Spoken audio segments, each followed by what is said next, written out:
Frères et sœurs, que la paix et la grâce de notre Seigneur et Sauveur Jésus-Christ soient avec vous.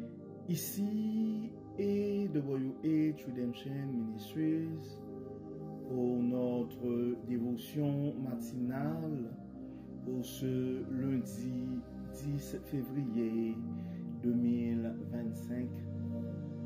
Toujours dans la mission de vous accompagner journée après journée, réveil après réveil, matinée après matinée, sur le chemin du royaume de Dieu. Car l'essentiel, frères et sœurs, est dans le royaume de Dieu. La force est en Dieu, la guérison est en Dieu, l'abondance, frères et sœurs, est en Dieu, la sagesse est en Dieu, et surtout l'espérance est en notre Dieu. C'est pourquoi nous nous répétons à chaque instant, cherchons d'abord le royaume de Dieu et sa justice, et toutes les autres choses nous seront données en plus. Donc bon réveil mon frère, bon réveil ma soeur. C'est ici la journée que l'Éternel a faite et qu'elle soit pour nous un sujet de gloire et de louange. Donc que le nom de l'Éternel soit béni, frères et sœurs, que son nom soit glorifié car il nous a fait du bien. Beaucoup n'ont pas eu la chance de se réveiller ce matin. Et si nous sommes en vie, frères et sœurs, ça veut dire tout simplement notre Dieu a un plan pour nos vies. C'est pourquoi nous pouvons crier Ebenezer, Ebenezer, et jusqu'ici l'Éternel nous a secourus. Oui, mon frère, oui, ma sœur, nous pouvons nous réveiller ce matin et avec cette ferme conviction que les bontés de l'Éternel ne sont pas épuisées, ses compassions ne sont pas à leur terme et elles se renouvellent chaque matin. Et peu importe les circonstances de la vie, donc les défis de la vie, et Dieu est dans nos camps. Donc nous n'avons rien à craindre, frères et sœurs. Donc pour notre dévotion de ce matin, le texte qui nous est proposé se trouve dans la deuxième lettre de Paul aux chrétiens de l'église de Corinthe, 2 Corinthiens chapitre 10 verset 5. 2 Corinthiens chapitre 10 verset 5. Dans ce texte, l'apôtre Paul déclare: nous renversons les raisonnements et toute hauteur qui s'élève contre la connaissance de Dieu et nous amenons toute pensée captive à l'obéissance de Christ. 2 Corinthiens chapitre 10 verset 5. Apôtre Paul déclare: nous renversons les raisonnements et toute hauteur qui s'élève contre la connaissance de Dieu et nous amenons toute pensée captive à l'obéissance. Pour placer, frères et sœurs, ce texte dans son contexte, en fait, l'apôtre Paul écrit la deuxième lettre aux Corinthiens pour défendre en fait son ministère contre les accusations et les critiques. Donc nous pouvons juste penser, frères et sœurs, que rien de nouveau est sous le soleil. Oui, la deuxième lettre de Paul aux Corinthiens, c'était pour défendre, et Paul l'avait écrit, c'était pour défendre son ministère contre les accusations et les critiques. Donc, en fait, les adversaires de Paul, frères et sœurs, oui, Paul avait des adversaires. Paul, qui était en fait un ennemi farouche de l'église des chrétiens, eh bien, après sa conversion, quand Paul devient apôtre et pour prêcher l'évangile de Jésus-Christ, mais oui, il a eu des adversaires. Donc, les adversaires de Paul, en fait, remettaient en question son autorité apostolique et semait la confusion parmi les croyants de Corinthe. Probablement, tu te trouves dans une situation où les gens utilisent ton passé, où ils essaient de déformer, je pourrais dire, ton discours, ton enseignement, pour en fait faire de la mauvaise propagande. Et ce fut le cas pour Paul. Donc les adversaires de Paul remettaient en question en fait son autorité et apostolique et semaient la confusion parmi les croyants de l'église de Corinthe.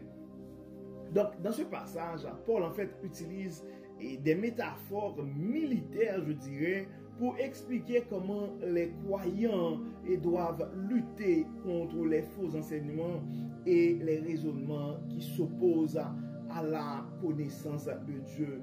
Et nous pouvons dire clairement, frères et sœurs, que ce combat n'est pas terminé et dans notre temps, nous avons aussi à lutter contre des faux enseignements et des raisonnements qui s'opposent à la connaissance de Dieu.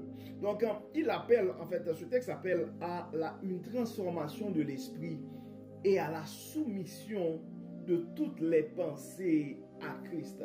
C'est un peu, je pourrais dire, le contexte dans lequel Paul a dû écrire sa deuxième lettre aux chrétiens de l'église de Corinthe. Je ne sais pas, et probablement pasteur que tu es, et je ne sais pas leader que tu es, et aujourd'hui, et à quel niveau tu as à rassurer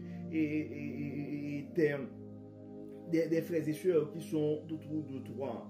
Mais on s'entend que les faux raisonnements et les faux enseignements et les raisonnements qui s'opposent à la connaissance de Dieu sont toujours d'actualité, je dirais. Donc, le verset d'aujourd'hui, frères et sœurs, nous appelle à examiner nos pensées et à les aligner avec la vérité de Dieu. Donc, dans un monde où nous sommes constamment bombardés par des idées et des croyances diverses, et il est crucial de discerner ce qui est en accord avec la volonté divine et de rejeter ce qui s'y oppose.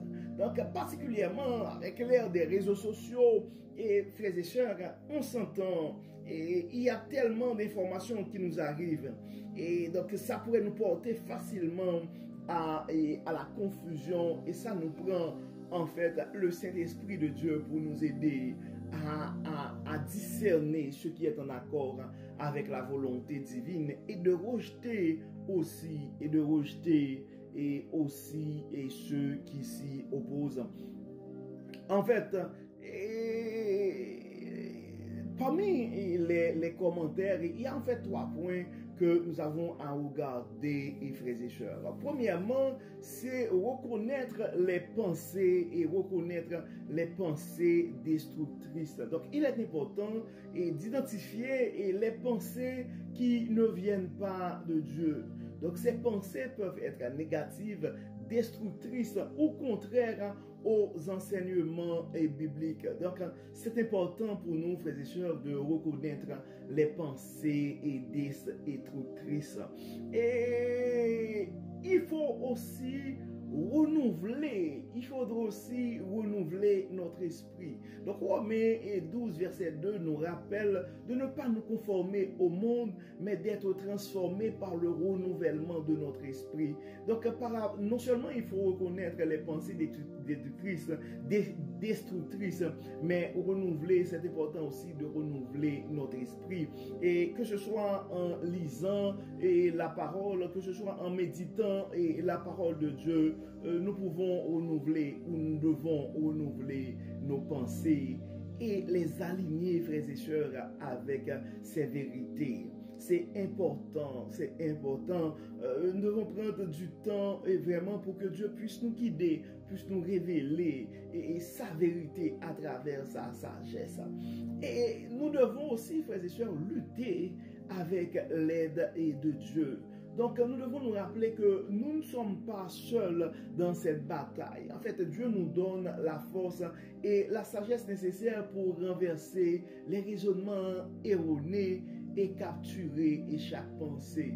Que ce soit par la prière et la méditation, nous pouvons recevoir l'aide divine pour surmonter les obstacles mentaux. Donc, pour notre exercice spirituel et en termes d'application pratique, comme nous le suggérons depuis le début de l'année, et en fait, un journal de gratitude, et c'est probablement quelque chose qui pourrait nous aider, et frères et sœurs. Donc chaque matin, et noter 3 choses pour lesquelles nous sommes reconnaissants. Cela pourrait nous aider à cultiver une attitude positive et à focaliser notre esprit sur les bénédictions de Dieu. Parce que des fois, il y a tellement de mauvaises nouvelles qui nous arrivent. Donc ce serait facile de nous aligner à des pensées destructrices. Et des prières de renouvellement, et je dirais, et passer du temps en prière, demander à Dieu de renouveler notre esprit et de nous aider à aligner nos pensées avec ses vérités. C'est important, frères et sœurs, parce que tout seul, ça va être impossible pour nous de penser que nous allons être en mesure de faire le triage entre toutes les informations, toutes les tendances et qui nous arrivent. Et c'est pourquoi nous devons non seulement prier pour que Dieu puisse nous aider, mais nous devons prier aussi et pour les gens qui sont autour de nous, pour des frères et sœurs et qui sont autour de nous, puis que Dieu puisse les aider aussi.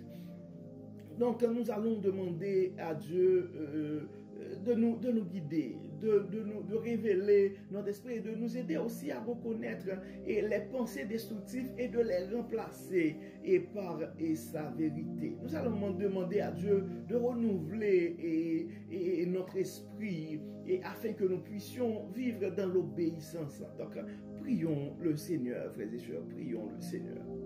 Dieu de bonté, Dieu de grâce, Dieu de miséricorde, nous te disons merci pour ton amour, merci pour ta grâce, merci pour ta fidélité, merci Seigneur pour tout ce que tu as fait pour nous.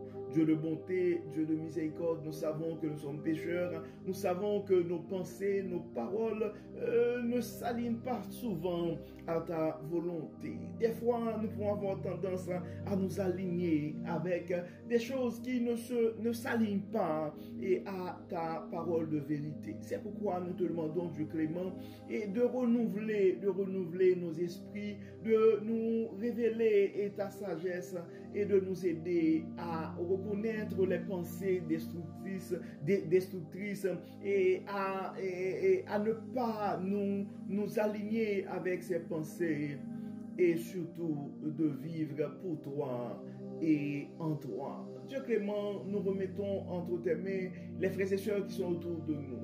Nous te demandons non seulement de les protéger physiquement, mais de protéger leurs pensées, leur esprit aussi. Nous aimerions remettre entre tes mains nos jeunes, nous les remettons entre tes mains. Et chaque frère, chaque sœur qui a l'esprit et qui a l'esprit tourmenté ce matin, qui se pose plein de questions, nous les remettons entre tes mains. Dieu clément, assiste-nous, guide-nous et protège-nous et montre-nous quelle direction prendre pour la gloire et de ton nom.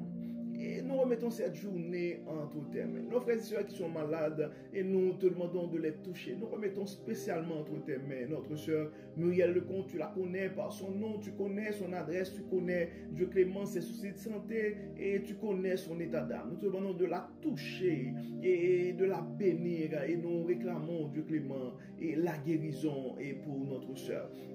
Nous avons d'autres frères et sœurs qui sont malades et aussi nous avons notre frère qui a eu plusieurs arrêts cardiaques et qui est toujours à l'hôpital. Nous demandons Dieu clément de le toucher et de révéler ta toute puissance à lui et aux membres de sa famille. Nous réclamons Seigneur de ta part un miracle pour cette famille, un miracle pour ce frère. Permets Seigneur que ta toute puissance puisse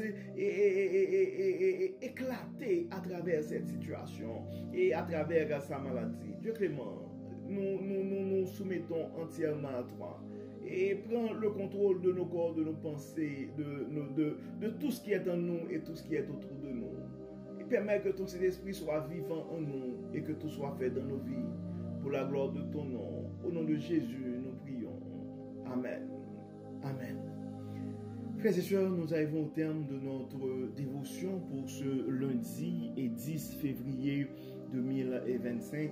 Nous espérons que votre âme a été bénie et d'ici là, nous vous souhaitons une excellente journée sous le regard du Dieu Tout-Puissant. Encore une fois, bon lundi et à demain.